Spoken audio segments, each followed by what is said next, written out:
महामारी से जहां एक तरफ स्वास्थ्य व्यवस्था चरमरा गई है, वहीं लॉकडाउन और महामारी के प्रकोप के चलते व्यापारिक गतिविधियां थम गई हैं, जिसका असर निर्यात, उत्पादन, बिक्री पर पड़ा है।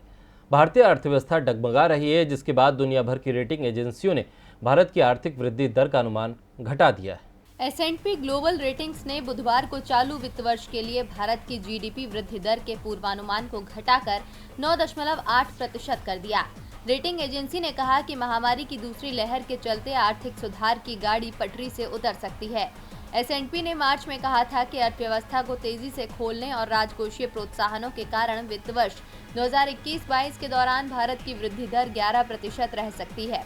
S&P ने इस समय भारत की रेटिंग स्थिर दृष्टिकोण के साथ BBB तय की है। उसने कहा कि भारत की संप्रभु क्रेडिट रेटिंग पर असर भारतीय अर्थव्यवस्था पर मंदी की गहराई से निर्धारित होगा।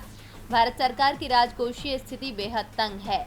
वित्त वर्ष 2021 में आम सरकारी घाटा जीडीपी का लगभग 14% था। अमेरिकी ब्रोकरेज फर्म गोल्डमैन सैक्स ने कोरोना वायरस महामारी के प्रकोप और उसके चलते कई राज्यों तथा शहरों में लागू लॉकडाउन के मद्देनजर वित्त वर्ष 2021-22 के लिए भारत की आर्थिक वृद्धि के पूर्वानुमान को 11.7% से घटाकर 11.1% कर दिया। गोल्डमैन सैक्स ने एक रिपोर्ट में कहा कि लॉकडाउन की तीव्रता पिछले साल के मुकाबले कम है, फिर भी भारत के प्रमुख शहरों में सख्त प्रतिबंधों का असर साफ दिखाई दे रहा है।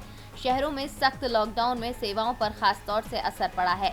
इसके अलावा बिजली की खपत और अप्रैल में विनिर्माण PMI के स्थिर रहने से विनिर्माण क्षेत्र पर असर पड़ने के संकेत भी मिल रहे हैं। ब्रोकरेज फर्म ने कहा कि हालांकि जुलाई-सितंबर की तीसरी तिमाही में तेजी वापस लौटने की उम्मीद है, क्योंकि तब प्रतिबंध कुछ हद तक कम हो सकते हैं।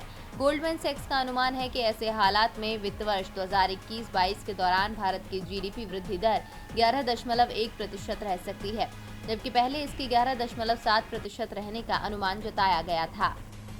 DV लाइव की रिपोर्ट।